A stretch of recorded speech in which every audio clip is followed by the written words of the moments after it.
Hello friends, आज हम भेषज रत्नावली पढ़ रहे हैं। पेज नंबर है गोविंद पारिक का 123। तो इसके लेखक सबसे पहले इम्पॉर्टेंट है श्री गोविंद दास सेन के लेखक हैं श्री गोविंद दास सेन। ठीक है। ग्रंथकार ने संपूर्ण ग्रंथ को 106 अध्यायों में निबद्धित किया। ठीक है, लेकिन इसके टोटल अध्याय तुमसे कोई पूछे तो 108 है, वैसे अभी कितने 106। ठीक है।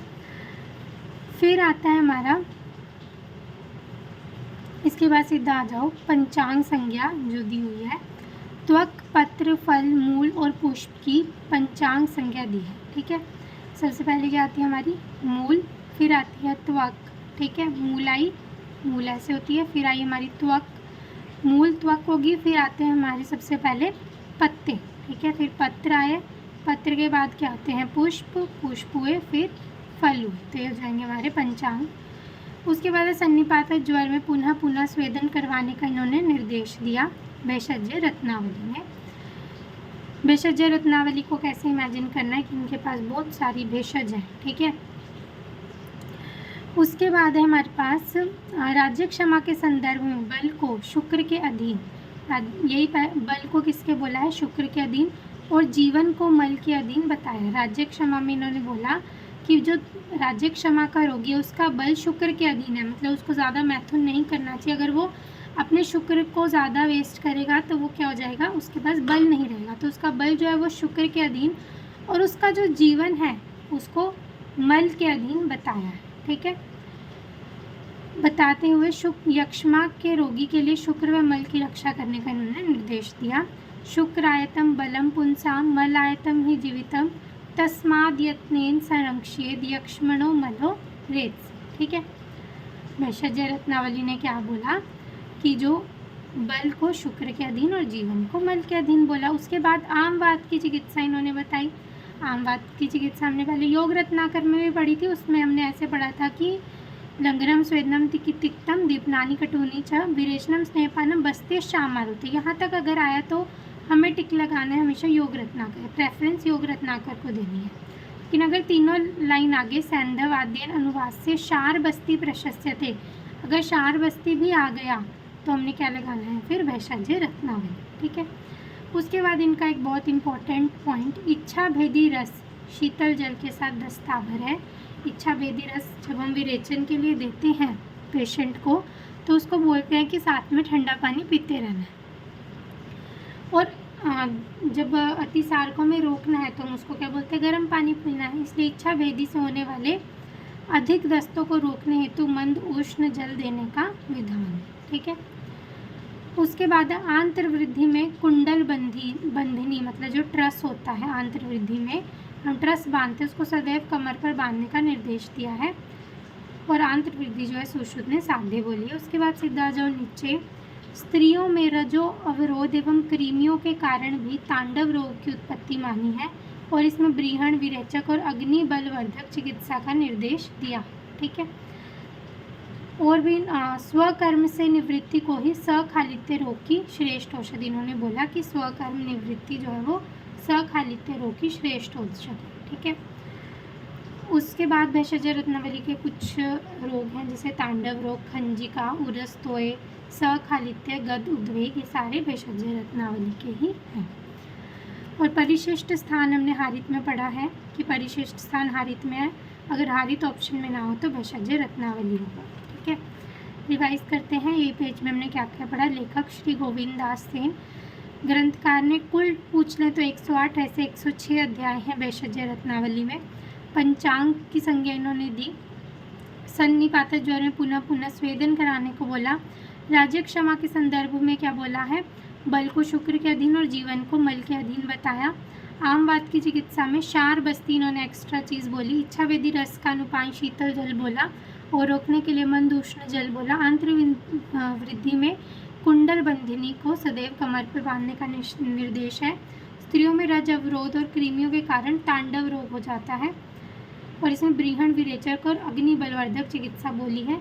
स्वकर्म से निवृत्ति को ही सखालित्य रोग की श्रेष्ठ औषधि इन्होंने बोली है कि खुद के काम से निवृत्ति होना ही खालित्य रोग की जो है श्रेष्ठ औषधि है। उसके बाद आता है खंजनी नामक दाल के निरंतर सेवन से खंजनी का रोग हो जाता है। खंजनी का मतलब पोलियो, ठीक है। पोलियो रोग किसकी वजह से हो जाता है? खंजनी नामक दाल हमेशा खाने से, ठीक है। उसके बाद है, जैसे हमने पढ़ी सखालित्य की श्रेष्ठ औषध स्वकर्म निवृत्ति, वैसे स्मरोन्माद की श्रेष्ठ औषध क्या है? प्रिय स्त्री या प्रियजन से संयोग करा देना, ठीक है। मतलब किसी बंदे को ऐसा उन्माद हो गया है, मतलब जैसे कोई होते हैं क्रश होते हैं किसी के हीरो हीरोइंस, है ना, तो उनको अगर वो ना मिले तो उन्हें स्मरोन्माद हो जाता है, तो उनकी चिकित्सा क्या? उनको उनसे मिलवा दो तो चिकित्सा हो जाएगी। और तत्व उन्माद की चिकित्सा क्या है? स्नायु को स्थैर्य कर चिकित्सा, स्नायु स्थैर्य कर चिकित्सा तत्व उन्माद की है, ठीक है। उसके बाद हमने उरस्तोय नामक रोग पढ़ा, ये भी इसी का ही है, भेषज रत्नावली का ही है। उसके बाद आता है हमारा शीर शंभु का वर्णन करते हुए इसमें रेचक, मूत्रल व रक्त दोष की चिकित्सा का निर्देश दिया इन्होंने शीर शंभु में, ठीक है। उसके बाद आता है मस्तिष्क पर आघात के कारण मस्तिष्क वेपन नामक व्याधि हो जाती है, जिसमें हरलास, वमन, कंपन, कर्णनाद आदि लक्षण होते हैं, ठीक है। कपाल अस्थियों की वृद्धि की तुलना में मस्तुलिंग, मतलब जो हमारा CSF होता है, उसकी अधिक वृद्धि से मस्तिष्क में चय नामक रोग हो जाएगा और उसकी कमी से अपचय नामक रोग हो जाएगा। और इसकी चिकित्सा के लिए इन्होंने चिकित्सार्थ रसायन का प्रयोग बोला, ठीक है। उसके बाद आता है अतिव्यवाय, अभिघात और विषमाशन से स्त्रियों में अंडाधार नामक व्याधि हो सकती है, जिसमें स्त्री के उरु और उदर के मध्य में तीव्र पीड़ा, मूत्राशय में रक्त मूत्रता, हृलास आदि लक्षणों को बताया और इसमें चिकित्सा क्या? वातानुलोमक चिकित्सा बताई, ठीक है। फिर हमारे ये योग शुरू हो जाते हैं, पहले इसी को रिवाइज करते हैं, फिर योग करेंगे हम। क्या क्या हुआ यहाँ पे? खंजनी नामक दाल का निरंतर सेवन करने से खंजनी नामक रोग बताया इन्होंने। शीर शंभु रोग का वर्णन करते हुए रेचक, मूत्रल एवं रक्त दोष शोधन की चिकित्सा का निर्देश दिया। मस्तिष्क पर आघात लगने से मस्तिष्क वेपन नामक व्याधि बताई। चय और अपचय नामक व्याधियों में चिकित्सार्थ रसायन का प्रयोग बोला। अंडाधार नामक व्याधि में वातानुलोमक चिकित्सा बोली, ठीक है।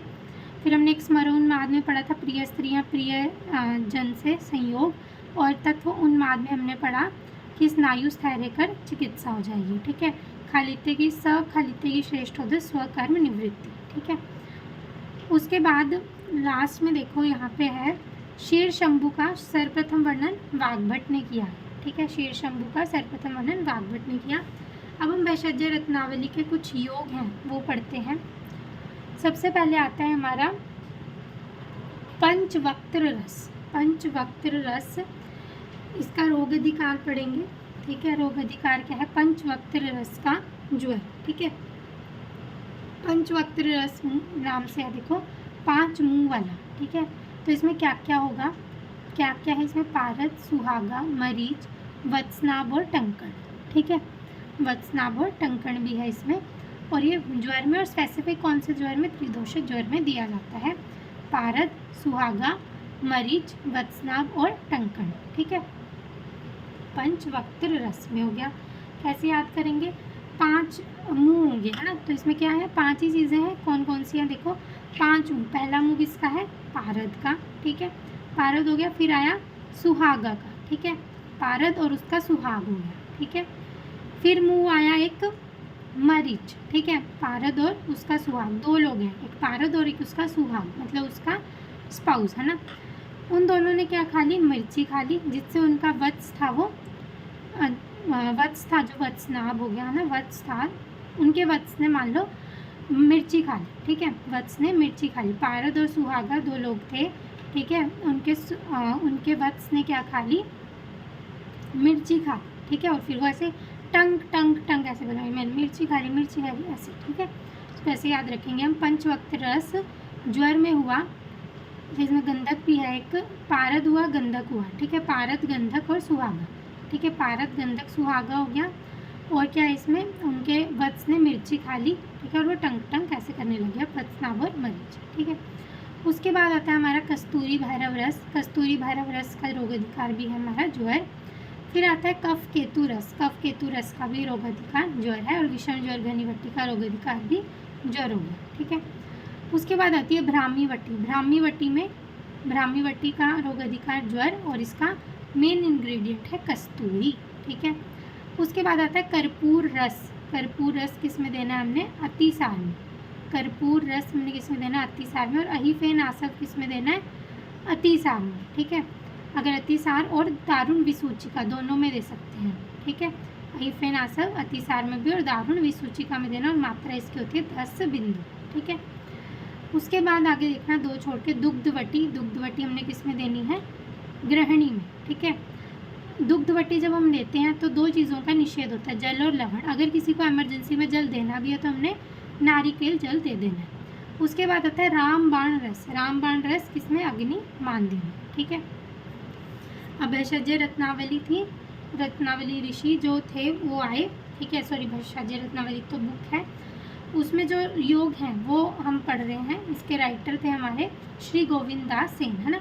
श्री गोविंद दास सेन जी ने क्या क्या बताया है देखो।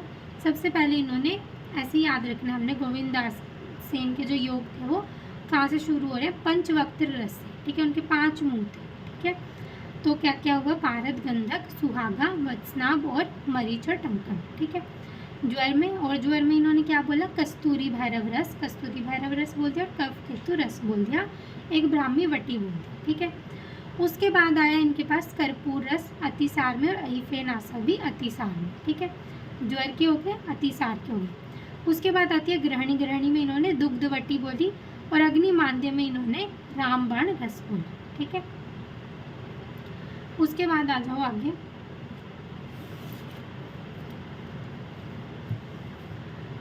उसके बाद है कृमि उद्गार रस। कृमि उद्गार रस या फिर कृमि घातनी घुटिका, एक इसमें नाम से ही पता चल रहा है कृमि में देनी है। इसमें पारद, गंधक, अजमोदा, अजवाइन है, विडंग, कुचला और पलाश है, ठीक है। 6 चीज़ें हैं कृमि घातनी वटी में, पारद, गंधक, अजवाइन, एक विडंग हो गया, कुचला हो गया, पलाश हो गया, ठीक है। उसके बाद आता है धात्री लोह। धात्री लोह किस में दिया हुआ है? पांडु में दिया है, ठीक है। उसके बाद आता है भेषज रत्नावली का चतुर्भुज रस। जब कोई उन्माद का पेशेंट आता है साइकेट्रिक डिपार्टमेंट में, तो एक होती है ना साइकेट्रिक डिपार्टमेंट गेम रखी होती है ना, उनको लगाना होता है शेप्स को, तो उससे याद रखना चतुर्भुज रस किस में दिया इन्होंने? उन्माद में। और इसमें क्या क्या है? मनःशिला और हड़ताल, सब कुछ है इसमें देखो। मनःशिला, हड़ताल, कस्तूरी, खतरनाक है क्योंकि उन्माद का पेशेंट है तो खतरनाक चीज़ें, मनःशिला और हड़ताल दोनों है इसमें। उसके बाद आता है षडधरण योग। षडधरण योग किसमें है? वात व्याधि में है, ठीक है। षडधरण योग जो है वो एक स्नेह युक्त होता है, एक स्नेह रहित होता है। स्नेह युक्त वाला तो हमने वात व्याधि में दे देना और स्नेह रहित वाला हमने ऊरु स्तंभ में देना है, ठीक है। और इसके जो इंग्रेडिएंट्स हैं उनको हमने चिपका से याद रखना। ची से चित्रक मूल, प से पाठा हो गया, क से कुटकी होगी, फिर आ से हो गया अतीस और अज्ञा, ठीक है। और ई से क्या हो गया? इंद्रिय, चिपका, ठीक है। उसके बाद आती है हमारी आम वातारी वटी। आम वातारी वटी नाम से आम वात में देना है। इसमें निषेध किसका होता है? दुग्ध और मुदक का। दुग्ध और मुदक का आम वातारी वटी में निषेध है, ठीक है। उसके बाद आया सप्तामृत लोह। सप्तामृत लोह किसमें? शूल में, ठीक है। शूल और तिमिर दोनों में, शूल पहला फिर तिमिर। इसमें क्या क्या है इंग्रेडिएंट सप्तामृत में? त्रिफला है इसमें, 3 चीज़ें तो होगी, फिर है मधु, यष्टि, मधु, ऐसे याद रखना, मधु, यष्टि, मधु, लोह, घृत, ठीक है। त्रिफला, मधु, यष्टि, मधु, लोह और घृत। उसके बाद आता है हमारा नाराच रस, उदावर्त में है। प्रभाकर वटी। प्रभाकर वटी हृदय रोग में, और भावना द्रव्य इसका है अर्जुन, ठीक है। भावना द्रव्य इसका क्या है? अर्जुन। उसके बाद आती है नवक गुगलू। नवक गुगलू किसमें? मेदो रोग में। कांचनार गुगलू गलगंड में, ठीक है। और भीम गुगलू किसमें थी? हमारी शूल में थी, ठीक है। फिर आती है हमारी नवकार्षिक गुगलू, ये भगंदर में दी हुई है। इसमें नवकार्षिक मतलब 9 कर्ष होना चाहिए, तो त्रिफला इसमें 1 कर्ष हो गया, गुगलू होगी 5 कर्ष, ठीक है। और पिपली होगी हमारी 1 कर्ष, ठीक है। 5 और 3 8 और 1 कर्ष होगी हमारी पिपली। अविपत्ति का चूर्ण अम्लपित्त में। फिर 2 छोड़ के रज प्रवर्तनी वटी, रजोवरोध में, इसमें भावना किसकी होती है? घृत कुमारी की। फिर आया सप्तशाली वटी। सप्तशाली वटी फिर अंग रोग में देते हैं। क्या क्या इसमें? पारद, खदीर, अकरकरा। अकरकरा हमने याद रखना है।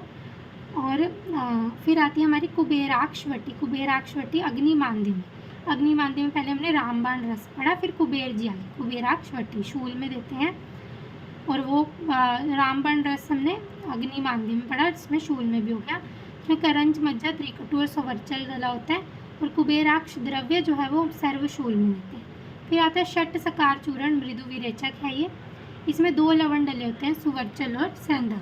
ठीक है, इसमें सनाए है, शिवा है, हरितकी है, शुंठी और शतपुष्प है। सनाए किसको बोलते हैं? स्नूही को बोलते हैं। ठीक है, नेत्र बिंदु नेत्र अभिषंद में यूज होता है। ठीक है, रिवाइज करते हैं इतना ही पहले। कृमि उद्गारस कृमि घातनी वट्टी, और यहाँ कृमि घातनी गुट्टी का कृमि रोग में। इसमें पारद गंधक अजवाइन विडंग कुचला और पलाश यूज होता है, धात्री लोह पांडु में।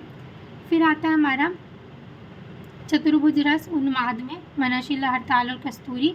षडधरण रोग स्नेहयुक्त स्नेह रहित, स्नेहयुक्त वात व्याधि में स्नेह रहित उरु स्तंभ में। और चिपका से इसके द्रव्य याद रख लेना है, इंद्रयव, चित्रक मूल, और प से पाठा, क से कुटकी, अतीस और अभ्या। ठीक है, आम वातारी वट्टी किसमें? आम वात में। निषेध इसमें मुदक और दुग्ध का। सप्तमृत लोह शूल और तिमिर में। त्रिफला मधुयष्टि मधु लोह और घृत। नराच रस उदावर्त में। प्रभाकर वटी हृदय रोग में। भावना द्रव्य अर्जुन। नवक गुगलू मेदो रोग में। कांचनार गुगलू गलगंड में। भीम गुगलू शूल में। नवकार गुगलू भगंदर में। इसमें एक एक कर्ष तो हो गया हमारा त्रिफला, गुगलू 5 कर्ष होगी, पिपली 1 कर्ष होगी। अविपत्ति कर चूर्ण अम्लवित में। फिर आया रजा प्रवर्तनी वटी रजो अवरोध में। सप्तशाली वटी फिरंग में। कुबेराक्ष वटी अग्निमांद्य और शूल में। और षट सकार चूर्ण मृदु विरेचक। ठीक है, और इसमें हम देख लेते हैं थोड़ा, और हम देखते हैं एक त्रिभुवन कीर्ति रस की भावना जो है वो इम्पोर्टेंट है, धतूरा आर्द्रक और तुलसी की। ठीक है, धातु से इसको याद रखते हैं हम, धातु धतूरा आर्द्रक और तुलसी। ठीक है, एक अनुक्त द्रव्य देखते हैं हम। अगर शार्प का कहीं वर्णन ना हो तो हम यह विशाल लेते हैं, भावना का वर्णन ना हो तो हम 7 दिन भावना देते हैं, सरशप का वर्णन ना हो तो श्वेत सरशप हम लेते हैं। ठीक है, और अगर कहीं काकोली का काकोली दी है और वो नहीं है, अभाव है उसका, तो हम कृष्ण मूसली ले लेंगे, और क्षीर काकोली की जगह हम श्वेत मूसली ले सकते हैं।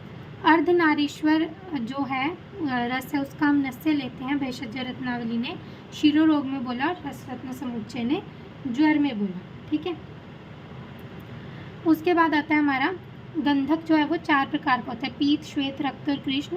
पीत वाला रसायन के लिए यूज़ होता है, श्वेत वाला व्रण के लिए, जैसे सारी ऑइंटमेंट्स वाइट कलर की होती हैं, वैसे ही जो ये वाला गंधक है वो वाइट कलर व्रण में यूज़ हो जाएगा। रक्त वर्ण का स्वर्ण का संस्कार के लिए, कृष्ण वर्ण का स्वर कर्म में उत्तम है। ठीक